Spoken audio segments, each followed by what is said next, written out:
Hello, everyone. Welcome to a chat with Tait 2. I'm Tiara, and I'm the senior project manager of Tait 2. Today, I am joined by one of the best type 2 advocates that you'll find in the diabetes online community. His name is Tait. I just saw him shaking his head. I don't know why, because it's true. Ken, thank you for joining me today. Would you mind telling the audience about yourself? Yeah, well, I think you know my name. I've been married to my type 2 diabetes for 22 years. And I've been on insulin all that time, which is kind of unusual nowadays, but that's life. I'm originally from Edinburgh, Scotland. Now live in Bromley, Kent, or London, depending on where we are and how COVID is actually behaving itself. I'm a psychotherapist by the day and an advocate of diabetes 24/7, I think, as well. Yeah, I know, it's great fun. And it's great to be here. Thank you for inviting me. Well, Ken, we've been following you for quite some time. So for people who are just joining us, Tait 2 started in 2019. And Ken was one of the first people that we recognized on Twitter. We were building our community. So Ken, it's just been great to finally get connected with you in person. But it's finally great to be able to interview you. I know we've featured you on Beyond Powerful, and we are republishing a blog post of yours about GERD, saying goodbye to GERD. And today we are here to talk about your experiences with the Freestyle Libre 2. At Tait 2, we are all about CGM awareness. We think that CGMs are an incredible tool to get deeper insight into your type 2 diabetes. And we're glad to share your patient perspective. So would you mind kind of starting out about your life before CGM and how you were able to get on a CGM?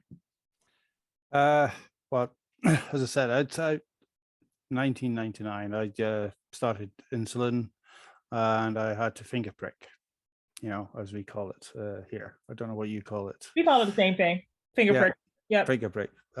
Prick my fingers and get sore fingers after a while. And I did that for all the way right around until this year. And that was how I measured my glucose levels or sugar levels in my bloods, and sometimes they were high and sometimes they were low and sometimes they're even higher than they should have been, but that's life. And sometimes you went low. But the thing is, with finger pricking, you don't know whether you're going up or down. It's a moment in time, and that kind of annoyed me in a sense, although for many years it didn't. I just got on with life. But starting advocacy in 2019, I heard all about these great things called CGMs and flash monitors and all that sort of thing. So I thought, well, if I'm going to be an advocate, I need to understand it. We don't get it free in the UK if you're a type 2.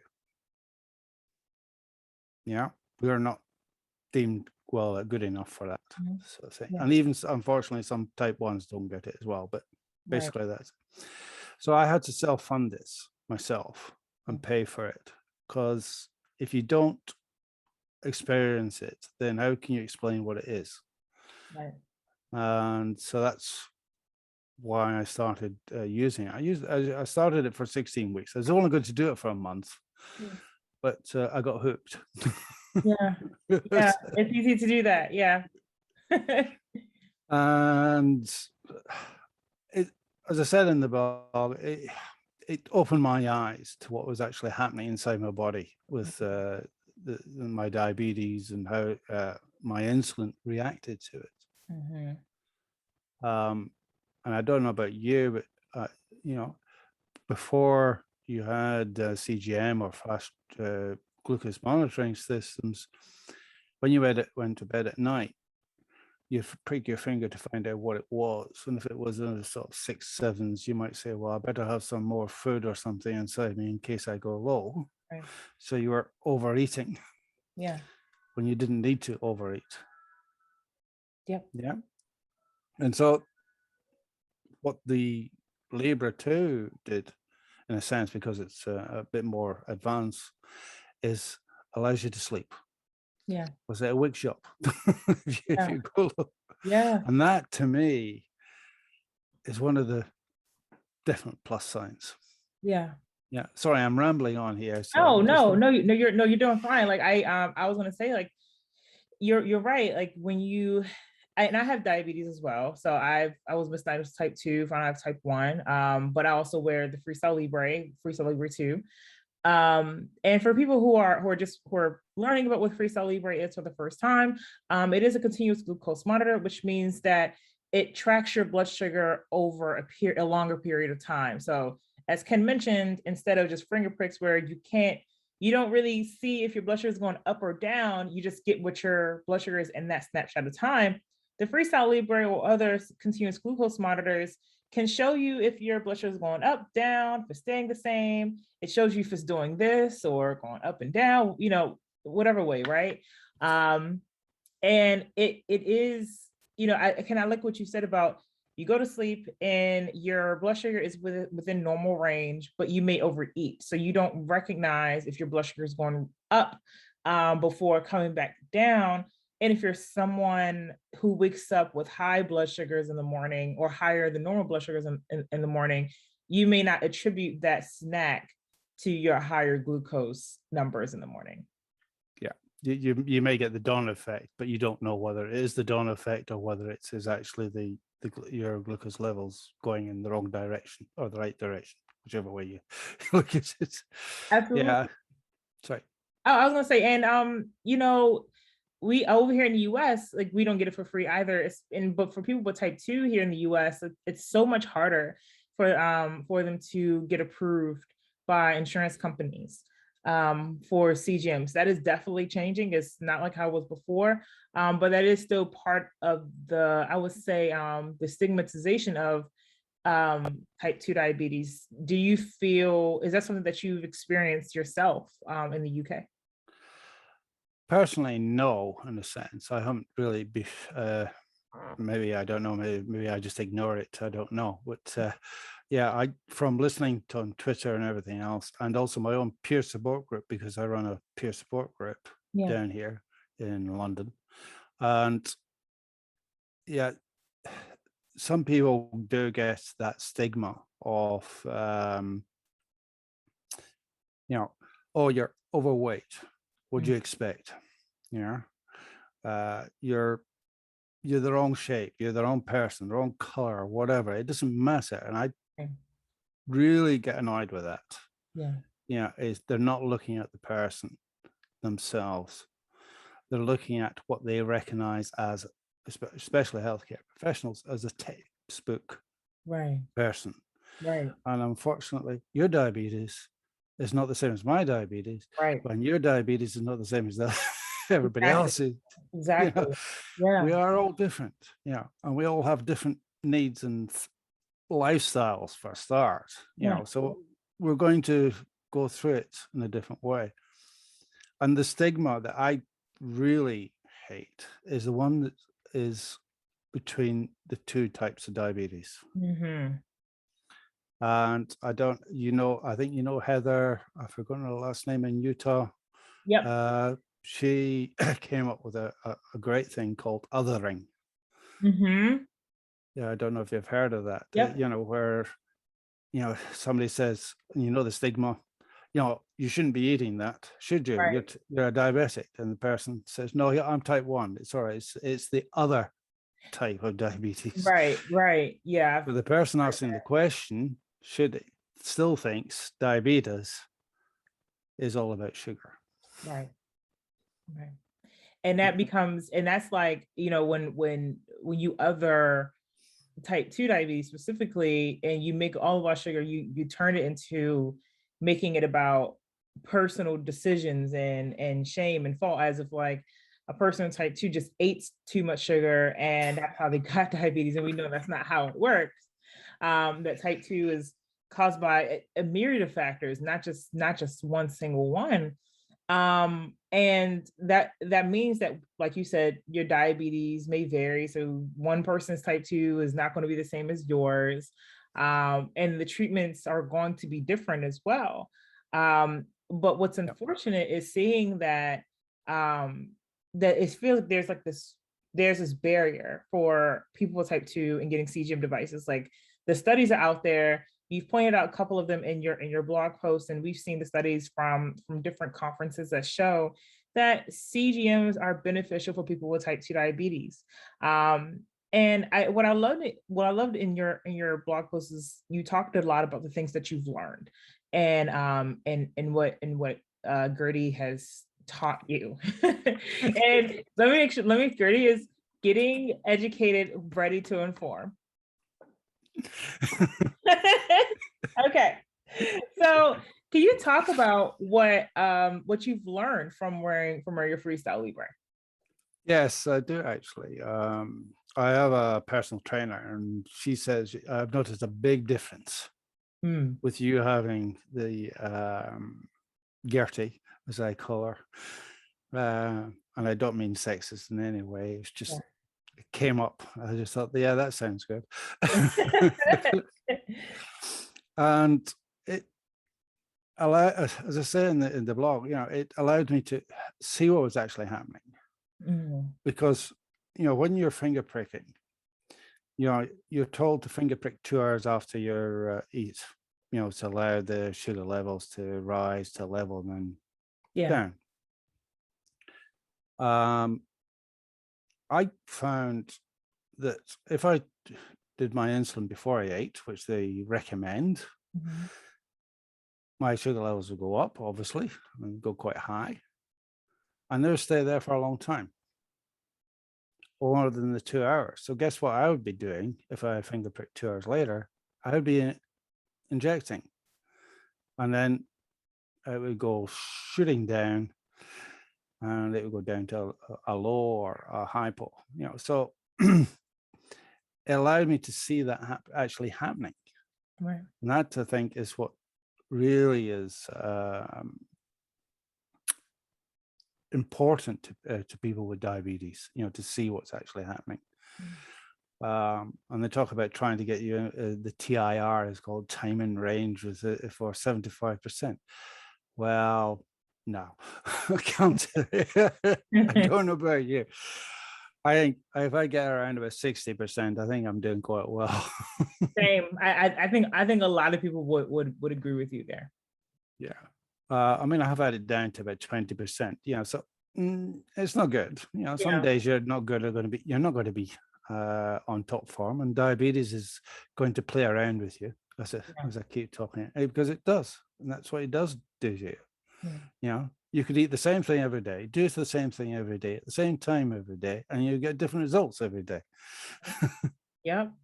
And that's the good thing about the CGM, because you get to see, just like, let's say if you did the same thing you did yesterday, but today you're getting different readings, it gives you insight to ask the question, well, why? What's going on? Because it may not be food related or exercise related. It could be stress. So maybe you're having like an off day, or maybe you're getting sick, or maybe there's something else that's going on in your life that could be impacting your glucose levels.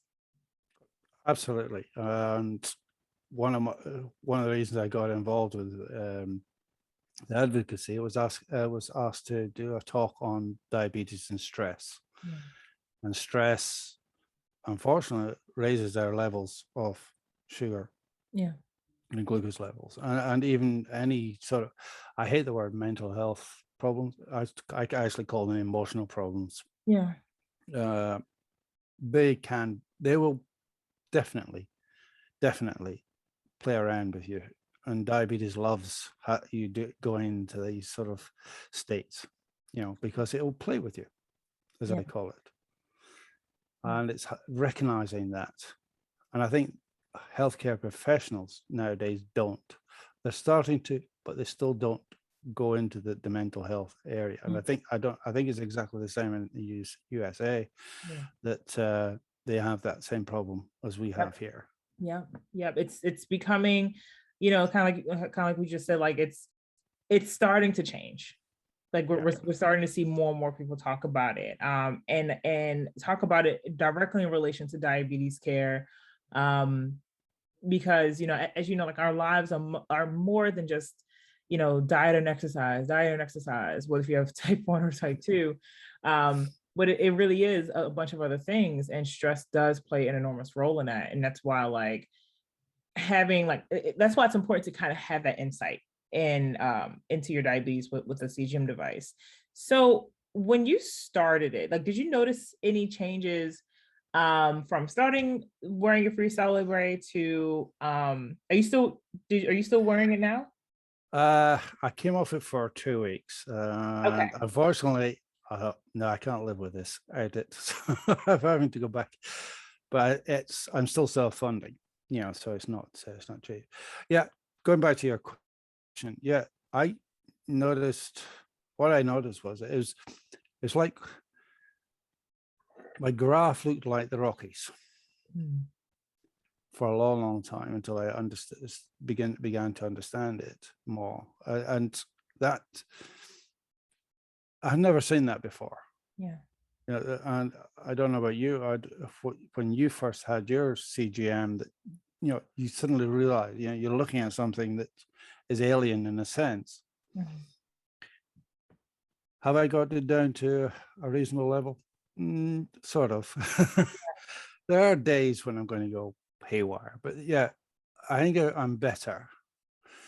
And our figures, what we all think about, HbA1c or A1c, as you would call it, Right. we live with that every year because you get tested. Well, we get tested once a year. I don't know what I get. We can't hide our diabetes or what we're doing with it with a CGM. With just doing it on the HbA1c every once a year, you can hide for 9 months of the year. Mm-hmm. Yeah, you can actually work if you know in advance when you're going to see your doctor, you can work very hard for the 3 months, get your HbA1c down to a level. They say, "Oh, well done." You go away, and then you go back to normal. Right. I know what you mean. I'm not saying people do that, but that to me, Yeah. I think happens. It must do. Yeah. And do you find that also when it comes to like hiding in those months or not being able to have a CGM, did you find that you actually discover new things like low blood sugar? So did you find that you were prone to lows, and what was that experience like? I've always been experienced. I tend to. They talk about having a hypo less than 4. We use the 4. I can't remember what your level is. A 4. Let's see. It's A 4. what's your level of It's 70. So 70? so 4 is 72 here. So we don't Yeah. want people to go below 70. Once you go below 70, you're going into Yeah, hypoglycemia hypo, yeah. levels. Mhm. Okay, so if you're say 72, I would at 80, I would start feeling crap. Sorry, excuse the French. Yeah, my indication is I need to go to the loo and have a quick pee. you know, Mhm. that is my indication, and then I start getting shaky and everything else, and that can be around about 5 or about 80 for you. Yeah. Yeah. Some people won't even notice it until they're about 64, 63. Right. Yeah. If I get that, I've actually gone down to what I call 2.5 and suddenly realize without feeling anything. Wow, that's 45 here. Yeah. Wow, that's low. So and then when you suddenly realize that the brain kicks in and says, there's something you need to do something pretty Yeah. quickly here, but it's, I don't, probably my mood changes. I think most people's moods change. We Right. start being grumpy. We start trying to do, but everything's in slow motion. Right. Yeah. Yeah. And I'm afraid 3 jelly babies don't work for me. Do y'all have glucagon in the UK? We have various glucose tablets, I think, Okay. yeah, and things. I don't like that. That's the time when I eat my chocolate. And with the Freestyle Libre too, did you have the alarm set Yeah, for? Okay, yeah, so yeah. the alarms, did they do a good job of like helping you recognize like, oh, I need to eat my piece of chocolate? Exactly. Or cake. Yeah, Or something. yeah, or cake, or for me like a burger and fries, which is definitely something you're not supposed to be doing because of the fat content. And you don't want to overtreat, which is why it's good to have like some sort of emergency treatment on Yeah, hand. yeah, So yeah, yeah, yeah. so I had to do hyper as well. I had a level that would allow me to know it was okay. going up. Yeah, so I had this window that I set up. And how did your A1C change over I time? don't know yet. I I did the 3 months on the Libre. I had my HbA1c in March was 8.2, Okay. which is high. Libre after the 16, it went down to 7.9-ish. So it was Oh, actually wow. coming down. So I was Yeah, actually, that's great. you know, so it gave me that impetus in a sense. But talking about food, we have this love-hate thing with food. Yeah. People would do, and I get really angry and annoyed and frustrated that people think, well, I can't eat that. I shouldn't eat that. And as soon as you say should or must, I mustn't eat that, then you're putting stress on yourself. Yeah. I say, well, you can have it, but just in moderation. So in Yeah. other words, your burger and chips, yeah, you can have your burger. Yeah. You don't have the roll or the Yeah. bun. Have the chips, a few. Yeah. Or if it's going to be a special occasion, once a month, once a week, whatever, but not every single day. Right. Right. And Uh, that's it's funny because like that's always geared towards people with diabetes, especially type 2 diabetes, but that's just a general health tip for anybody. oh, if you stop eating burgers and chips in the US, there'd be more riots than anything else, I think. Yeah. You do love your burgers. Yeah. Over here, we definitely love our burgers here in the US. So so moving into just words of encouragement for people with type 2, because I talk to people with type 2 all the time who, they are afraid to prick their fingers because they're afraid of the pain. They don't like the sight of blood. Sometimes your fingers get calloused if you prick on the same finger a lot. So what words of encouragement do you have for people with type 2 diabetes who want to go on CGM but are just like maybe afraid of the technology, or they just feel like they won't get any use out of it? What advice would you have for them? I think there's a few things I'll say. Sorry, you Yo, can cut them please. out.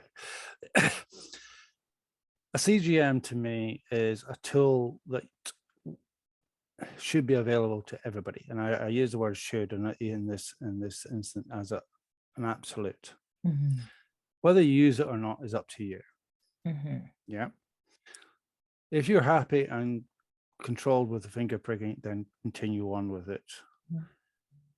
My advice would be to try the CGM at least for a month and see how it gets on.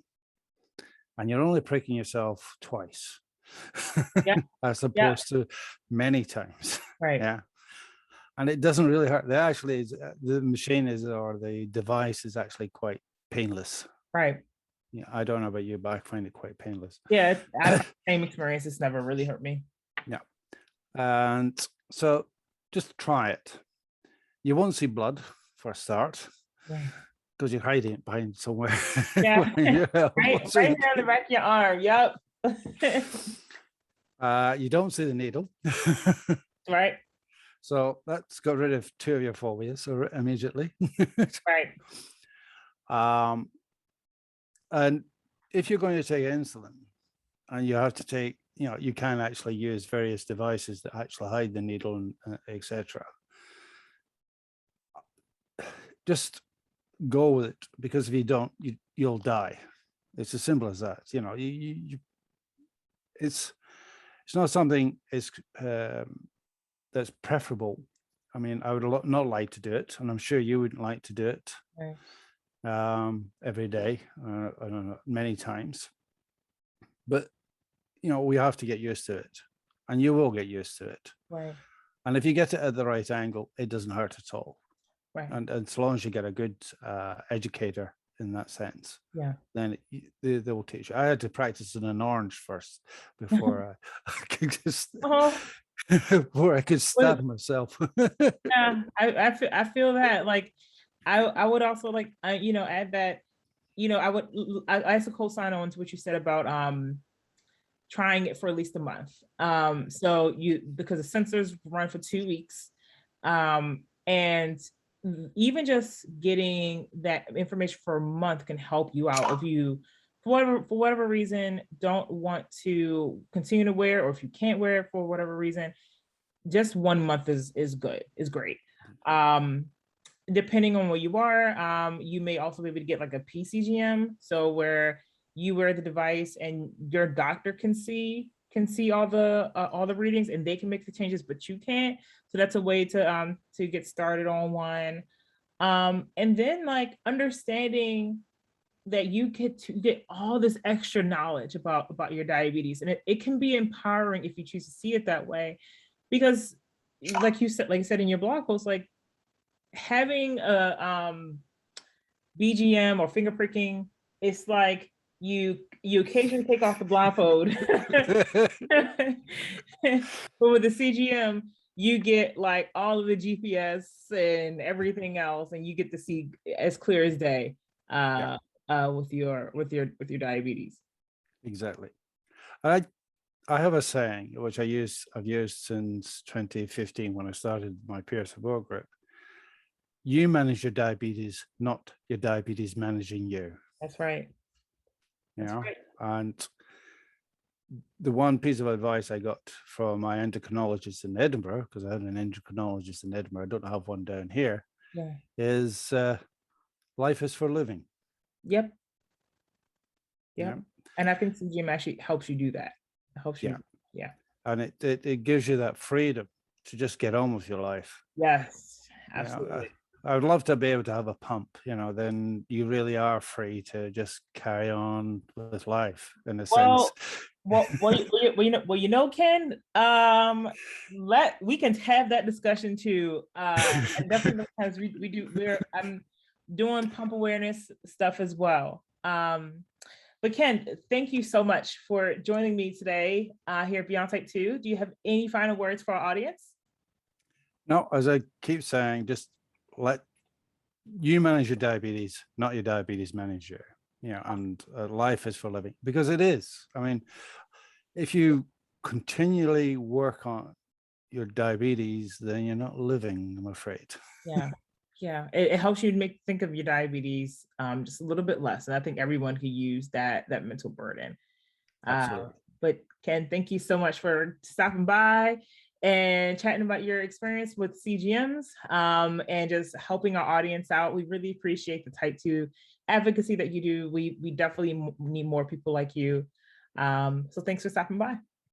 You're welcome. And thank you for the invite. It's been a pleasure. Yay! More ways than one. Well, we'll definitely have to have you on again. And for everyone who watched the conversation, thank you so much for joining us today. All of Ken's contact info, including his social media profiles, please go follow him, are in the description box below. And then if you want to know more about continuous glucose monitoring, please go to our website, beyondtype2.org, and you'll find a link directly in the description box. And we hope that you have a great day. Have a good one. Bye. Okay. Bye.